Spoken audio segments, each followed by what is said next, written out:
Magandang araw mga kaibigan.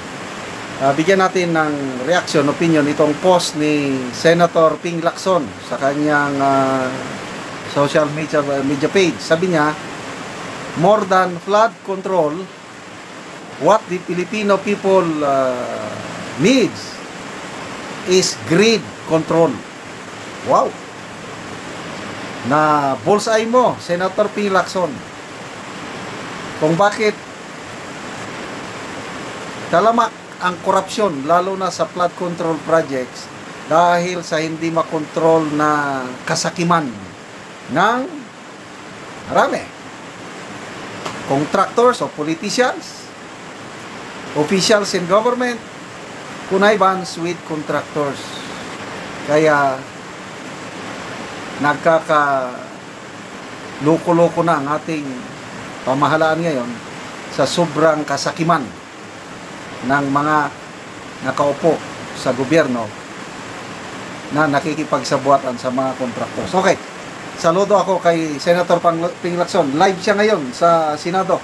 Nagpre-present siya ng mga facts tungkol sa anomalya sa flood control. Pakinggan natin siya. May natuklasan namin isang contractor ang naawardan ng lahat ng packages na ito, ang Silver Wolves Construction Corporation. Distinct pa rin, distinguished colleagues. Ito ang nabanggit kong pork barrel insertions kanina, Mr. President. Meron pang mas matinding congressional insertions. Ipapakita ko sa inyo. Bago at Nauhan, Oriental Mindoro. Aguila Construction Congressional Insertions. Mr. President, when flood control projects fail to stand against tides, we are compelled to question the feasibility of the project and the technical capacity of the contractor. But what if an elected congressman or a political group claims ownership of the project? Is it not both proper and necessary to scrutinize their motivations and examine the extent of their involvement and perhaps to hold them responsible? This explains the logic why I am insisting to make transparent the identities of the proponents of the insertions from the House GAP, Senate version, and all the way to the PICA. If they claim something as theirs, should they not also be accountable for its failures? Mr. President, I raise the question because of the evident congressional banners we observed alongside many projects in Nauhan and Baco, both in Oriental Mindoro. Bilang halimbawa, in Barangay Burbuli, Baco, Oriental Mindoro, one banner reads, Congressional Project, Construction of Flood Control Structure along Barangay Burbuli, Alag River, Baco, Oriental Mindoro, Aguila, Aksyon, Gobyerno at Inisyatibo sa Larangang Legislatura. This project, awarded to Silver Wolves Construction Corporation again, is worth 95 million pesos.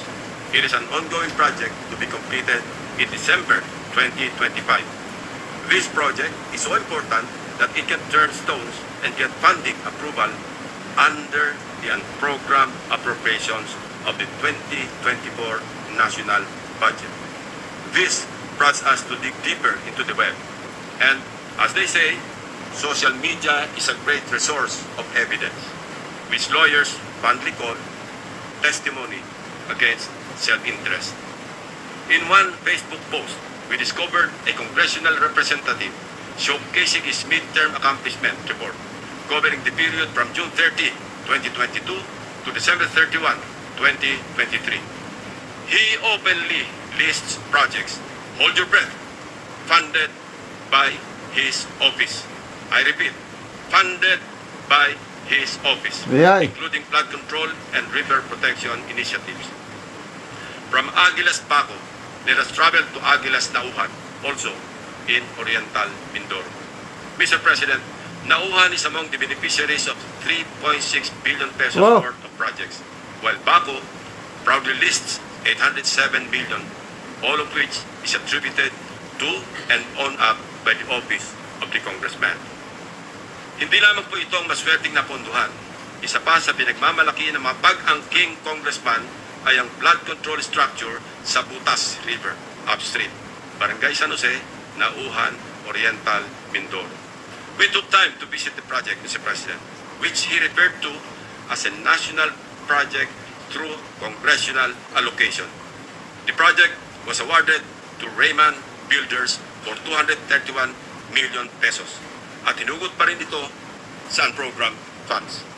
Dalawang projects na po ito ng Aguila na natuklasan naming mula sa unprogram funds, isa sa Barangay Burbuli at isa sa Barangay San Jose. Sa tagal ko na rin pong nagbubusisi ng pampasang budget, ang pagkakaalam ko po, masalimuot ang proseso ng paggamit ng unprogrammed appropriations under the Special Purpose Fund para mag-augment sa ilang items under the regular budget. Hindi po madaling ma-access ito. Dapat A. May excess revenue collections, or B. New revenue collections, or C. Those arising from new tax or non-tax sources, or D. Approved loans para sa foreign assisted projects. Mahaba din ang requirements dito, Mr. President. So, ano kaya ang taglay na agimat ni Congressman? What gives, Mr. President? Kung saan may multi-million projects, dumadapo ang Aguila. Pero lubog pa rin sa baha ang nadadapuan ng Aguila. Isa lamang po ito sa napakaraming banners at social media posts ng congressional insertions ng mga politiko na naglipana sa iba't ibang bahagi ng bansa. Mr. President, ituloy na po natin ang diskusyon tungkol sa aming mga obserbasyon sa lalawigan ng Oriental Mindoro. Without taking anything away from the good but suffering people of this province on the legitimacy of their needs due to its high flood susceptibility, I want to speak of the billions of appropriations for flood control projects poured into this province in Luzon's eastern flank. Mr. President, when someone gets the largest share of the pie, we naturally ask why, especially if such a price comes from the taxpayers' tab. In Oriental Mindoro, for example, we wonder why among its...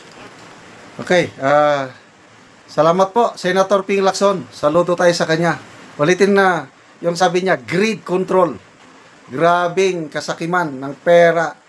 Yung politiko, DPWH contractor, kaya nagkakaluko-luko tayo. Kaya salamat sa inyong pagsubaybay sa ating channel, mga kaibigan.